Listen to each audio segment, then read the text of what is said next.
Good morning students. मैं doctor Pinky योगी, assistant professor philosophy department, सम्राट पृथ्वीराज चौहान राजकीय महाविद्यालय अजमेर से आपको एमए फाइनल का 5th paper approaches to western philosophy पढ़ा रही हूँ। और इस पेपर में हम जो टॉपिक पढ़ रहे हैं वो है अस्तित्ववाद, एग्जिस्टेंशियलिज्म, और इसमें जॉन पॉल सार्त्र दार्शनिक को हम पढ़ रहे हैं। पिछली क्लास में हमने चेतना और शून्यता, कॉन्शियसनेस एंड नथिंगनेस पढ़ा था, जिसमें हमने ये देखा था कि मानव की चेतना में एक अभाव की चेतना हमेशा जुड़ी रहती है और यही वो प्रेरक तत्व है जो मानव को संचालित करता है। आज हम ये देखेंगे कि मानव के लिए स्वतंत्रता के क्या मायने हैं अस्तित्ववादियों के अनुसार, और क्या उसके साथ कुछ और दायित्व बोध जैसी चीज़ जुड़ी है। तो सार्त्र ये कहते हैं कि, या फिर हम ये कह सकते हैं कि सार्त्र के दर्शन में स्वतंत्रता बहुत महत्वपूर्ण विचार है। सार्त्र यहाँ तक कहते हैं कि मनुष्य यानी चेतन सत्य के लिए स्वतंत्रता उसकी मूलभूत पहचान है। स्वतंत्रता के बिना चेतन सत्य की कल्पना नहीं कर सकते। अगर स्वतंत्रता को चेतन सत्य से हटा देते हैं तो वो एक अचेतन सत्य, एक जड़ द्रव्य बन जाता है। अब सार्त्र ये कहना चाहता है कि मानव चूँकि स्वतंत्र है, हालांकि उसको अपनी स्वतंत्रता का बोध मात्र मानव होने से नहीं हो जाता है कि वो मानव है इसलिए उसको अपनी स्वतंत्रता का बोध होगा, नहीं। जब उसे अपने अस्तित्व की प्राथमिक अनुभूति होती है, वो किसी गहरे दुख की स्थिति में हो सकती है, वो बहुत विपदाओं से घिरा हो सकता है, तब हो सकती है, लेकिन वो सामान्य परिस्थिति नहीं होगी जिसमें उसे अपने अस्तित्व का एहसास होगा या अस्तित्व की प्राथमिक अनुभूति होगी कि मैं हूँ, और ये होना उसे बहुत मुश्किल लगेगा, बहुत भारी बात लगेगी कि वो इस दुनिया में है और चारों तरफ लोगों से घिरा है, इवन उसे फेंक दिया गया है इस दुनिया में। इस तरीके का एहसास उसको होगा। इसी के साथ उसको ये एहसास भी होगा कि इस दुनिया में फिर वो अकेला है और उसे इन सारी स्थितियों का सामना करना है। तो उस चेतन सत्य की या मनुष्य की स्वतंत्रता जिस चीज़ के साथ जुड़ी है वो चीज़ है कि मानव अकेला है और ईश्वर जैसा कोई विश्वास नहीं है। ये मूल आधार ही मानव की स्वतंत्रता का निर्धारण करता है।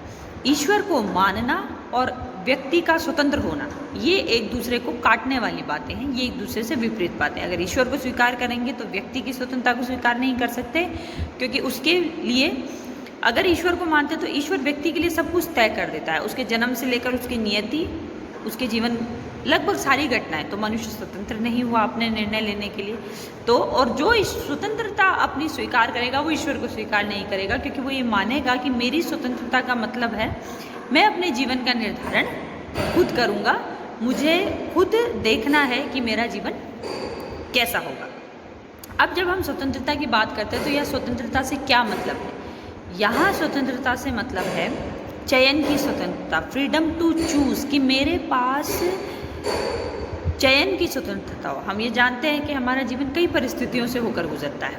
ये परिस्थितियाँ परिवर्तनशील होती है और हर परिस्थिति में हमारे सामने कई तरीके के विकल्प होते हैं, लेकिन हम चुनते किसी एक विकल्प को है। जब एक विकल्प हम चुन लेते हैं तो कई विकल्प हमसे छूट जाते हैं। हालांकि हम एक विकल्प चुन लेते हैं, फिर भी हमारी स्थिति थोड़ी डामाडोल जैसी रहती है। मतलब हम पूरे आत्मविश्वास के साथ उसे नहीं चुनते। हमारे मन में ये ख्याल ज़रूर आता है कि जो विकल्प मुझसे छूट गए, क्या वो इससे बेहतर नहीं थे? जो विकल्प मैंने चुना उससे बेहतर विकल्प तो कहीं वो नहीं था, और अगर वो बेहतर था तो उससे मुझे ज़्यादा फायदा हो सकता था, लेकिन अब नहीं होगा। तो ये ख्याल कि उस विकल्प को मैंने छोड़ दिया, उससे होने वाले फ़ायदों को, संतोष को मैंने छोड़ दिया, तो उस छोड़ने को या उस कमी को या उस अभाव की चेतना से भी मानव की स्वतंत्रता ये सब तय करती है, और इससे भी मानव दुखी होता है। जो विकल्प उसने चुन लिया वो सही होगा या गलत होगा ये उसके नतीजे बताएंगे। हालांकि ये नतीजे बेहतर हैं तो उसे खुशी मिलेगी, और हम जानते हैं कि अगर वो नुकसान में रहेगा तो उसे तकलीफ़ तो होगी ही, और उस वक्त वो वापस सोचेगा कि मैंने कौन से विकल्प पहले छोड़ दिए थे। तो ये और विकल्पों को छोड़ना भी उसके लिए दुख पैदा करता है। तो स्वतंत्रता का मतलब है यहाँ पर चयन की स्वतंत्रता, और साथ में जिसे चुनता है उसको लेकर भी भयभीत रहता है, चिंता में रहता है, तनाव में रहता है। जो विकल्प छूट गए उनको लेकर भी तनाव में रहता है, चिंता में रहता है। अब ऐसा है कि मानव की स्वतंत्रता ऐसा तो नहीं है असीमित है, क्योंकि मानव अकेला तो इस जगत में है नहीं, मानव के साथ साथ दो तरीके की और सत्ताएं इस जगत में हैं, जिनके बारे में मैंने पहले बताया था सत्ता की 3 आयाम वाले वीडियो में, कि एक तो अचेतन सत्ता है, जितनी भी ये भौतिक वस्तुएं हमको दिखाई देती हैं, एक तो वो है, और एक अन्य चेतन सत्ता, मतलब हमारे ही जैसे अन्य मनुष्य, हमारे ही जैसे अन्य चेतन सत्ता भी हैं जो हमारी स्वतंत्रता को सीमित करते हैं। हालांकि अचेतन सत्ता हमारी स्वतंत्रता को इतना सीमित नहीं करता। हालांकि ये बात इम्पॉर्टेंट है कि आप किन परिस्थितियों में किन अचेतन सत्ता से घिरे हैं और वो कौन से हैं। कि जैसे मोबाइल एक ऐसा अचेतन सत्ता है जो हमारी स्वतंत्रता को आजकल बहुत ज़्यादा प्रभावित करने लग गया है, हमारे जीवन में बहुत ज़्यादा व्यवधान डालने लग गया है। तो ऐसे कई अचेतन सत्ता हो सकते हैं जो हमें बहुत प्रभावित कर सकते हैं, लेकिन अन्य चेतन सत्ता की तुलना में ये अचेतन सत्ता हमें इतना प्रभावित नहीं करता। अब हालांकि अन्य चेतन सत्ता हमारे लिए है क्या? मात्र एक संभावना है, हमारे लिए मात्र एक साधन है कि उसका इस्तेमाल करके हम हमारे जीवन को और बेहतर बना सकते हैं, हम हमारे निर्णय लेने की क्षमता में और बढ़ोतरी कर सकते हैं। कि मेरे पास एक ही साधन है तो मेरी स्वतंत्रता अपने आप सीमित हो गई, लेकिन मेरे पास कई अचेतन सत्ता हैं तो मेरी निर्णय लेने की स्वतंत्रता भी बढ़ गई। जैसे हम अवसर की समानता की बात अक्सर करते हैं, तो वो लोग जो बहुत समृद्धि में हैं, पैसे वाले हैं, जो किसी भी वजह से जिनके पास साधन है, जो साधन संपन्न हैं, उन लोगों के सामने उनके लिए अचेतन सत्ता बहुत सारे हैं और ये उनके निर्णय लेने की क्षमता को प्रभावित करते हैं और बेहतर निर्णय की तरफ जाते हैं। लेकिन गरीब लोग, सब्जी वाले, रिक्शे वाले, ये लोग ऐसे हैं कि इनके पास अचेतन सत्ता कम है, जिसकी वजह से इनकी निर्णय लेने की क्षमता भी उतनी मजबूत नहीं है, या अगर है भी तो इनके सामने विकल्प कम है। अब हम आ जाते हैं अन्य चेतन सत्ता पे। अन्य चेतन सत्ता की स्वतंत्रता को ज़्यादा प्रभावित करता है। क्यों? क्योंकि वो लोग भी चेतन सत्ता है अपनी दृष्टि में, और हर चेतन सत्ता अपने अलावा अन्य चेतन सत्ता को एक विषय के रूप में देखता है। वो सोचता है ये कोई ऑब्जेक्ट है जिसके बारे में मुझे जानना है। ठीक है, तो अन्य चेतन सत्ता किसी भी चेतन सत्ता की स्वतंत्रता को ज़्यादा प्रभावित कर देता है, क्योंकि उसकी भी स्वतंत्रता है, वो भी निर्णय लेता है, और सभी चेतन सत्ता एक समाज का हिस्सा होते हैं और वो एक दूसरे की स्वतंत्रता को सीमित तो करते ही, एक दूसरे के निर्णयों से प्रभावित भी करते हैं। ठीक है, मान लीजिए आज अमेरिका का राष्ट्रपति और उत्तर कोरिया का राष्ट्रपति आपस में जंग करने लगे तो दुनिया मुश्किल में पड़ जाएगी। तो ये दो राष्ट्रों के दो प्रमुख लोगों या दो चेतन सत्ता का डिसीजन है, लेकिन इससे पूरी दुनिया प्रभावित हो सकती है, महंगाई बढ़ सकती है, या और देशों को इसमें ना चाहते हुए भी इन्वॉल्व होना पड़ सकता है। तो क्यों? क्योंकि हम यूनाइटेड हैं, हम एक दूसरे से यूनाइटेड मान लीजिए ना भी महसूस करें, लेकिन हम एक दूसरे से कनेक्टेड हैं, तो हमें एक दूसरे के निर्णयों के नतीजों को भुगतना पड़ेगा। इसके अलावा मानव की स्वतंत्रता साथ में कुछ दायित्व भी लाती है, कुछ जिम्मेदारियां भी लाती है। स्वतंत्रता ऐसा नहीं है कि कोई बहुत आसान चीज़ है, स्वतंत्रता बहुत भारी एक जिम्मेदारी होती है। इसके साथ दो तरीके की जिम्मेदारियां आती है, एक खुद के प्रति, एक अन्य के प्रति।